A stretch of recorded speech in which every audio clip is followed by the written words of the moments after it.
Mobile স্ক্রিনে ভেসে ওঠা নাম্বারটা অচেনা দেখে ধরবো কি ধরবো না ভাবতে ভাবতে ফোনটা রিসিভ করে নিল দীপশিতা। ওপাশ থেকে অচেনা পুরুষালী গলায় একজন বলল, দিদিমণি, বাচ্চারা অনেক কষ্ট করে পড়াশোনা করে তো, ওদের ছোটখাটো ভুল যদি আপনারা মাফ না করে দেন তাহলে ওরা ভবিষ্যতে ভালো রেজাল্ট করার এনার্জি পাবে কোথা থেকে?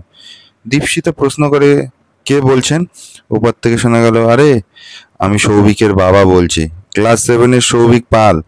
আপনি দিদিমণি ওর খাতাটা মনে হয় ঠিক মতো দেখেননি, কাল স্কুলে গিয়ে দেখে নেবেন আর নম্বরটা বাড়িয়ে দেবেন প্লিজ। এবার দীপশিতার মনে পড়ে পরীক্ষার খাতায় সৌভিকের দুটো উত্তর ঠিক না হওয়ায় সে 4 নম্বর কেটে নিয়েছিল। দৃঢ় অথচ শান্ত গলায় দীপশিতা বলল, খাতা আমি ঠিক মতোই দেখেছি মিস্টার পাল, আপনার ছেলের দুটো উত্তর ঠিক হয়নি, সেই কারণেই ওর নাম্বারটা কেটে নিয়েছি।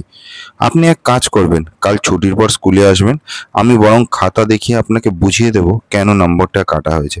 বাড়ি থেকে এই সমস্ত জিনিস নিয়ে আলোচনা করাটা আমি পছন্দ করি না। লোকটা আরো কিছু বলতে যাচ্ছিল, দীপশিতা রাখছি বলেই ফোনটা কট করে কেটে দিল। তারপর কি মনে হতে ফোনটা হাতে নিয়ে একবার সুইচ অফ করে দিল। কিছুক্ষণ পর তন্ময়, মানে দীপশিতার স্বামী, বাড়ি ঢুকে জানতে চাইলো, তোমার ফোনটা সুইচ অফ কেন? একটু খেয়াল রাখতে পারো না? চার্জে তো বসাতে পারো সময় মতো। দীপশিতা তন্ময়ের হাত থেকে অফিসের ব্যাগটা নিতে নিতে বলল, ভেতরে এসো, কথা আছে। তন্ময় সব শুনে স্তম্ভিত হয়ে গেল। বলল, পরীক্ষার খাতায় উত্তর ঠিক হলেও অনেক সময় স্যারের ঠিক মতো মন মতো উত্তর না হওয়ার জন্য ফুল মার্কস পায়নি, কিন্তু আমাদের বাবা মা তো এই জন্য পিঠে দুঘা বসিয়ে দিত উল্টে আমাদেরই। আবার বই হাতে পড়তে বসানো ছাড়া আর কোনো কিছু করেছে বলে মনে পড়ে না। দীপশিতা বলল, আর এক্ষেত্রে উত্তরটা ঠিকই হয়নি, ও শুধু প্রথম লাইনটা লিখে দুটো উত্তর ছেড়ে দিয়েছে।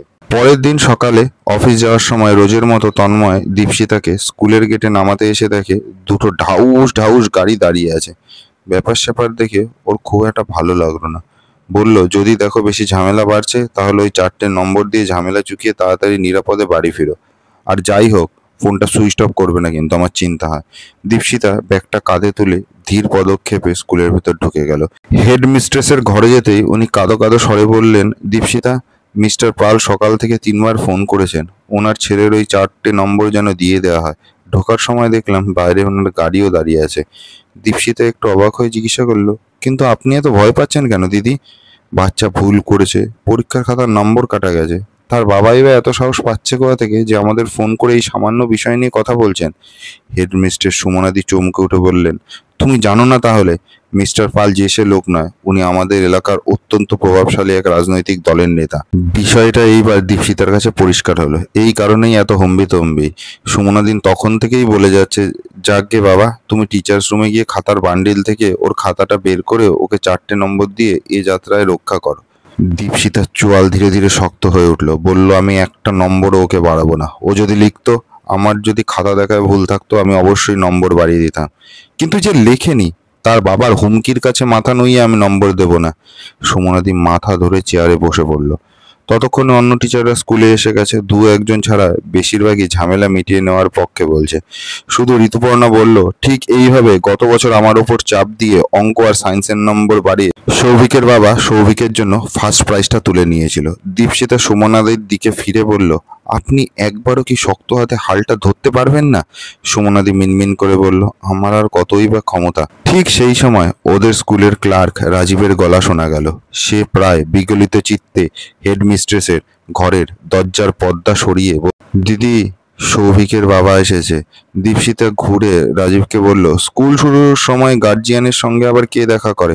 ওনাকে ছুটির পরে আসতে বলো। রাজীবদা একগাল হেসে পেছন থেকে সৌভিকের বাবা বলে উঠল, ছুটির সময় আমার টাইম হবে না গো দিদিমণি, সামনে ভোট আছে। শুধু সংসার নিয়ে থাকলে হবে? দেশের কথাও তো চিন্তা করতে হবে। আপনি নিশ্চয়ই নতুন টিচার। দীপশিতা দি, নমস্কার, পরিচয় হয়ে ভালো লাগলো। লোকটার দাঁতের ফাঁকে লেগে থাকা পানের দাগ, হাতের 5টা আংটি, গলায় সোনার চেন, সব যেন লোকটার ক্ষমতা জাহির করছে। দীপশিতা জোর হাতে প্রতি নমস্কার করে বলল, আমি কিন্তু সৌভিকের খাতার নম্বর বাড়াতে পারবো না। লোকটা আবার একটা ব্যঙ্গের হাসি দিয়ে বলল, আমি আপনাকে অনুরোধ করতে আসিনি, আমি শুধু বলতে এসেছি যে আমার ছেলে গত 2 বছর ধরে ক্লাসে প্রথম হয়েই এসেছে। দীপশিতা মিস্টার পালের চোখে চোখ রেখে বলল, এই বছরও শুভমের থেকে 4 নম্বর কম পেয়েছে মিস্টার পাল, আর রীতিকার থেকে আরো 2 নম্বর কম, তাই এবছর ও থার্ডই হবে। দাঁতে দাঁত ঘষে এবার পাল বলল, হারতে আমার ভালো লাগে না দিদিমণি। মুচকি হেসে দীপশিতা বলল, হেরে তো আপনি অনেকক্ষণ আগেই গেছেন, কাল রাতে আমার নম্বরে ফোন করে যখন আপনি আমাকে হুমকি দিলেন, দিনের বেলায় ছেলের নম্বর কম পেলো আর রাতের আধারে বাবা সেই নম্বর বাড়ি নেওয়ার জন্য এঁদো গলি ধরলো, এটা হেরে যাওয়া নয় দিদিমণি। সৌভিক বাচ্চা, ও ভুল করতেই পারে। ভুল করা মানে হেরে যাওয়া নয়। কিন্তু বাবা হয়ে আপনি যেটা করলেন, তাতে আপনি শুধু ওর বাবা হিসাবে হেরে গেলেন না, আপনি একজন মানুষ হিসাবেও হেরে গেলেন। হেডমিস্ট্রেসের ঘরে তখন পিন ড্রপ সাইলেন্স। অমন হেভিওয়েট নেতার মুখের ওপর এই রোগা পাতলা মেয়েটা যে এমন উত্তর দিতে পারে, বাকিরা ভাবতেই পারেনি। পাল কিছুটা দমে গেলেও আবার হিস করে বলে উঠল, আমার ছেলেকেই ফার্স্ট করতে হবে। এবার সুমনাদি বলল, ফার্স্ট করা যায় না স্যার, ফার্স্ট হতে হয়। দীপশিতা বুঝলো সাহস ছোঁয়াচে হয়ে সুমনাদির মধ্যেও ছড়িয়ে গেছে।